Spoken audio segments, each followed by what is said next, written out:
Can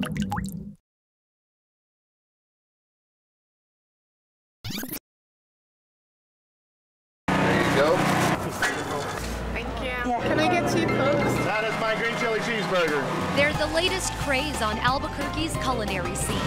Mobile food trucks. Thank you, ma'am. Street food is a trend that's gripping the nation, with TV shows like The Great Food Truck Race, seen here during an episode filmed in Santa Fe. This man knows Chili's, and he is the finest chef in Santa Fe. Whether you're craving barbecue, that's what I want, is a barbecue sandwich. Something sweet, Classic French macaroons, or an organic wrap, a tomato basil wrap. You can find a variety of international cuisine parked outside Tallinn Market on Wednesday afternoons, or along Central Avenue on the weekends. And they're not the old, grungy food trailers known by that unpleasant nickname. Roach Coach. Roach Coach. Roach Coach is not a good word, you know. Or are they? We went along with a food inspector from the City Environmental Health Department to find out. Hi, I'm the health inspector. Tammy Hastings has a long list of compliance factors she's watching out for. 51 items to be exact. We're looking for temperatures, hygienic practices. We want to make sure they're washing their hands. On top of the 51-item checklist that typically result in warnings, the health department will immediately shut down a food truck with no hot water, lack of refrigeration, sewage problems, or an insect or rodent infestation. And if you think mobile food trucks get any slack because they're in a smaller space and have to lug everything from location to location, think again. You know, they're not a big restaurant, but they still have to maintain the same level of cleanliness as a big restaurant does. They do. We went along for 5 surprise inspections. We're looking for 41 or below, which you made. You're cold, you're about 34. No major violations were found that couldn't be fixed on site. You feel a little nervous. You're like, did I do everything the way I was supposed to? Callie Tolman, owner of Make My Lunch, will tell you that you can be too cautious when it comes to cleanliness. I use bleach water to rinse knives. But according to the inspector, a test showed bleach levels in the water were way too high. For now, that's just a warning. If they can fix this while we're here and it's less than 4, then we're good to go. We just don't want to see any repeats. You know, next time we do an inspection, I don't want to see the same problems. The inspector also suggested Roxy's check in with the fire marshal to make sure its fire suppression system is up to code. Other than that, the trucks pass with flying colors, but there's only one color that matters. They did okay. Everybody's open. We're all green. Antoinette Antonio, KOB Eyewitness News 4. A guy was on top of me. My clothes had been disheveled and removed, and I was being raped by somebody I didn't know. And then another guy, so that was a gang rape situation. And I didn't report that either. Do you have regrets today that you didn't report that? No. No. Because what I've heard from other women who have reported, the harassment that they received, the retribution, has been pretty bad. Yvette McClellan was raped 3 times during her career in the Air Force. Never once did she report the assaults. In fact, she has never publicly spoken of her attacks until now. It devastated my life because I finally reached a point where, since I had not really dealt with the issues, since I hadn't really dealt with what happened, you can only go so far before those skeletons that you buried for so long are going to come up, and they're going to haunt you, and they're going to haunt you big time. According to some surveys, 1/3 of uniformed women say they were sexually attacked, and men are raped in the military too, at numbers greater than women. Michael Matthews was one of those men. Another guy's pulling my pants down, and I'm trying to think, what the hell's going on? And I was sodomized. Michael kept his attack a secret for 30 years. The mental pain of the attack left lifelong scars and 5 suicide attempts. One night I went out in my garage, which is separate from the house, and I turned the car on. And my damn dog, she wouldn't stop. She kept howling at the garage door, scratching on the door. And I said, I'm gonna wake up my wife, Jesus, you know? So I get out of the car, shut the car off, I get out of the car and I says, get the dog and bring her in the garage with you. So I opened the door up and I said, why are you gonna kill the dog? And then it dawned on me, he says, well, why are you gonna kill yourself? Breaking down the numbers, the Pentagon estimates 19,000 servicemen and women were raped in 2011 by their fellow comrades.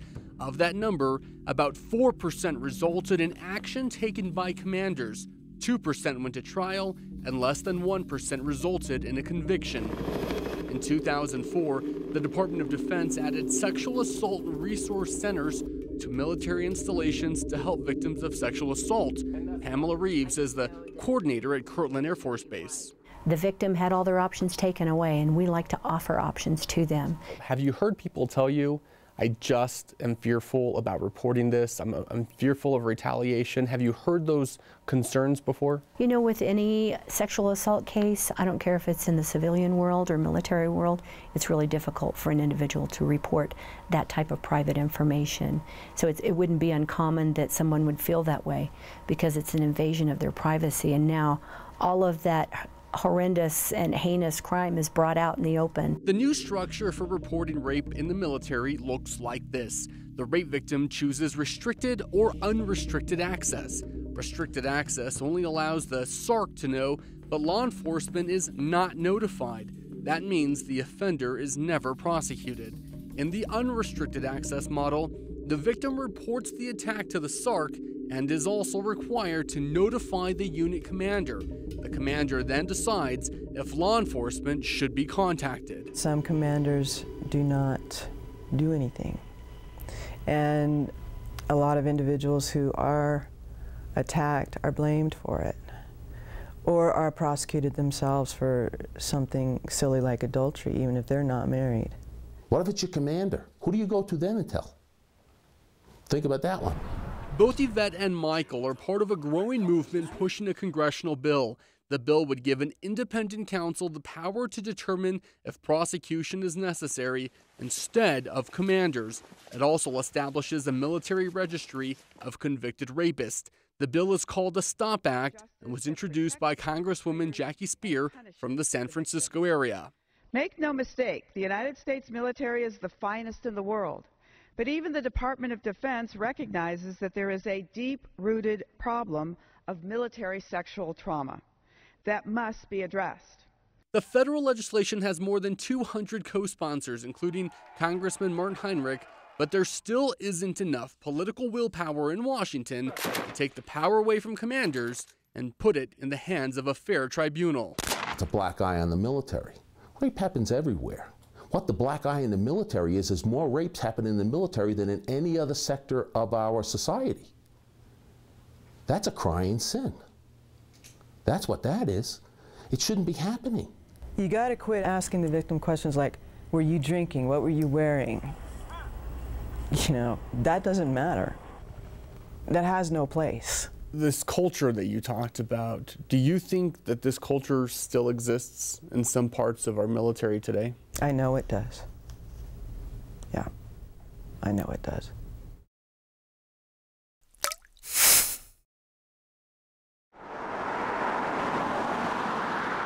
We are headed to one of the most haunted hotels in New Mexico, as legend has it. Down the dark back roads to Cimarron, New Mexico, a hotel called the St. James has stood for over a century. I'm going to try to get us into hotel room number 18. Hotel room number 18 is so haunted that they don't rent it.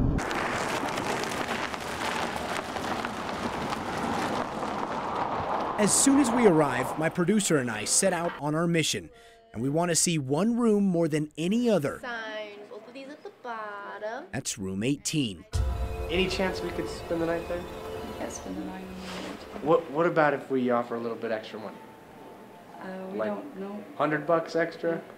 $200? No. $1,000? Wow.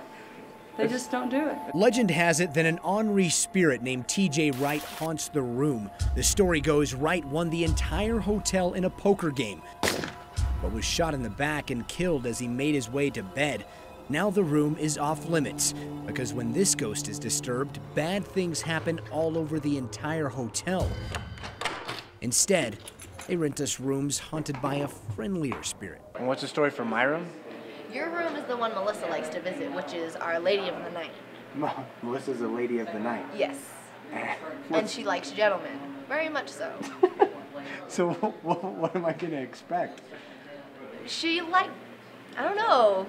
I've had guys say that they feel like someone's like blowing in their ear or tickling like the back of their neck. As we settle in, hotel manager Judy Kalor shows us old diagrams of where dozens of people have been shot and killed. In the saloon, bullet holes still riddle the ceiling. The story is in the early 1900s, Henry and the boys, some of his sons, pulled the old tin ceiling down, and then they started popping bullets from the ceiling. And as they did, they pulled over 400 plus bullets out of that ceiling. 400 bullets in the ceiling? Wow. And that history brings ghost hunters with cameras and recording devices from all over to stay at the St. James. And this is what they got. Judy shows us some recent video taken by a ghost hunter of what could be a cowboy ghost peeking around the corner of the upper floor. Watch right there. She also plays a recording taken by another ghost hunter as he approached the door to room 18. He asked to enter the room. On the recording, a muffled voice seems to respond. On this trip, we've brought along our own ghost hunters, Cody Polston and Greg Ilbring of the Southwest Ghost Hunters Association, who aren't fully convinced by the recordings. Neither is my producer, the skeptic. Slightly convincing. Soon, it was time to start our own ghost hunt. We're entering in a good way, and please work with us in that way. Thank you. Now, even though we were not allowed to stay in room 18, Yeah, right after you, man. we were given special permission to go inside for a few minutes to ask questions. Is there more than one person here? Are you glad that they don't let people spend the night here? Anything happen out here?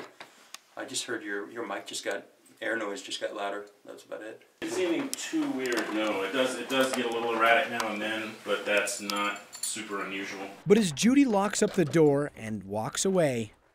Do you see that? What, the lock swinging? Yeah. Well, it's still going. Guess it shouldn't go that much, should it? We watched that deadlock swing for a full 3 minutes. I can't believe it's still moving. At times, it looked like it would begin to swing harder all on its own. Finally, my producer had seen enough. I don't want to grab it and stop it. It's all you, man. What does it feel like? Just like a lock.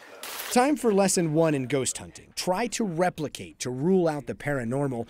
So we swing the lock again. See, that seems like a more natural swing to me. Yeah, that looks good. Still swinging, though. And our experiment shows the lock swings for a while. Maybe it's just like, what's that thing called? Science? Maybe it's just a pendulum. Whatever fella's in there is going to have to be a little bit more convincing.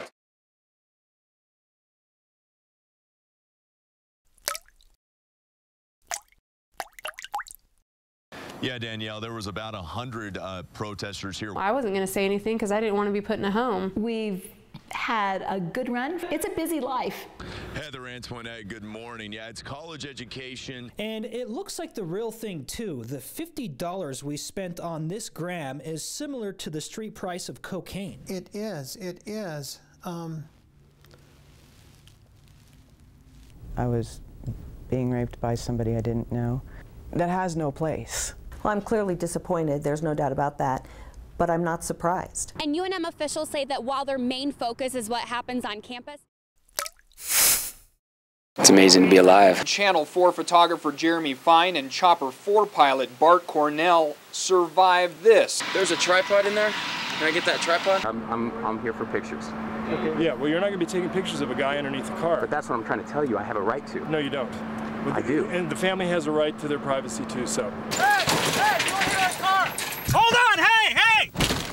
God damn it. Were you rolling on that? Yep, I got it. Well, obviously you didn't want to talk. You don't have any right to come to my house and violate a restriction. Right here. You don't have a right to come to my. You don't think I'm angry? This is my street. This is my neighborhood. You have the gall to say, "Oh, I'm on a public street." You came here to harass me, didn't you? I came here to ask questions. questions. You came here to harass me.